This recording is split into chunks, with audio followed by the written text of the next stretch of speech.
പ്രിയ സുഹൃത്തുക്കളെ, ഞാനിന്നൊരു പുതിയ വീഡിയോ ആയിട്ടാണ് നിങ്ങൾ മുന്നിലേക്ക് വന്നിരിക്കുന്നത്. വീഡിയോ ഇഷ്ടമാണെന്നുണ്ടെങ്കിൽ തീർച്ചയായിട്ടും നിങ്ങൾ എന്നെ ഒന്ന് സപ്പോർട്ട് ചെയ്യുക. വീഡിയോ എന്ന് പറഞ്ഞു കഴിഞ്ഞാൽ നമ്മളെ ലിവിംഗ് റൂമിനെ കുറിച്ചുള്ള ഒരു വീഡിയോ ആണ് ഞാൻ ഇന്നിവിടെ ചെയ്യുന്നത്. വീഡിയോയിലേക്ക് കിടക്കാം നമുക്ക്.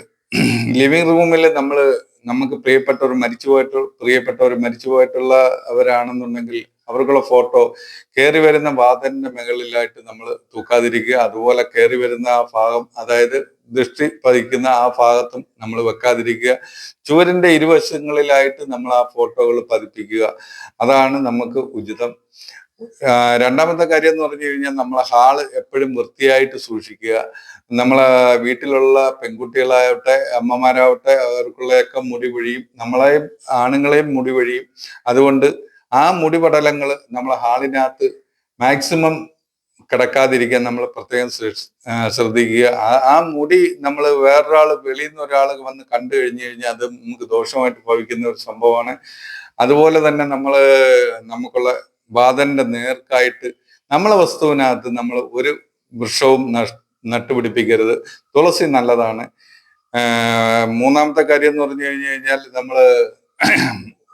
ഓടാത്ത ടൈം പീസുകൾ, ക്ലോക്കുകൾ, ഇലക്ട്രോണിക്സ് ഉപകരണങ്ങൾ ഇതൊന്നും നമ്മൾ മാക്സിമം ഹാളിലോ മറ്റോ നമ്മളെ വീടുകളിലോ സൂക്ഷിക്കാതിരിക്കുക. അത് നമ്മൾ ഒന്നേ ആക്രിക്കാർക്ക് കൊടുക്കുക, അല്ലെന്നുണ്ടെങ്കിൽ വേറെ എവിടെയെങ്കിലും നമ്മൾ ഉപേക്ഷിക്കുക. പിന്നെന്ന് പറഞ്ഞു കഴിഞ്ഞാൽ നമ്മൾ കൂർമ്മയുള്ള വസ്തുക്കളൊന്നും നമ്മൾ ഹാളിനകത്ത് വെക്കാൻ പാടില്ല. അതായത് ചൂല്, കത്തി, അങ്ങനെയൊക്കെയുള്ള കാര്യങ്ങൾ, കൂർമ്മയായിട്ടുള്ള കാര്യങ്ങളൊന്നും നമ്മൾ ഹാളിനകത്ത് കൊണ്ടുവെക്കരുത്. അതുപോലെ തന്നെ നമ്മൾ എപ്പോഴും നമ്മൾ ഒരു ചെറു നാരങ്ങ എടുത്തിട്ട് ഒരു കുപ്പി ഗ്ലാസ്സിനകത്ത് കുറച്ച് വെള്ളം ഒഴിച്ച് നമ്മൾ ലിവിംഗ് റൂമിൽ വെക്കുകയാണെന്നുണ്ടെങ്കിൽ അത് നമുക്ക് നല്ലൊരു എനർജി തരുന്ന ഒരു സംഭവമാണ്. പിന്നെന്ന് പറഞ്ഞു കഴിഞ്ഞാൽ ഓരോരുത്തർക്കും നമുക്ക് ലാമ്പോ കാര്യങ്ങളോ അങ്ങനെയൊക്കെയുള്ള ആഡംബര വസ്തുക്കൾ നമുക്ക് ഗിഫ്റ്റായിട്ട് തരും. അത് ചിലപ്പം അതിന്റെ ബൾബുകൾ പീസായി പോയി കേടായി പോകും. നമുക്കത് കണ്ടാൽ നല്ല ഭംഗിയായിരിക്കും, പക്ഷെ നമുക്ക് ഉപേക്ഷിക്കാൻ തോന്നത്തില്ല.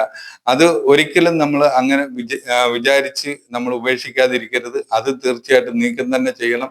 ഇത്രയും ഒക്കെയാണ് എനിക്ക് നിങ്ങളുടെ മുമ്പിലേക്ക് വെക്കാനുള്ളത്.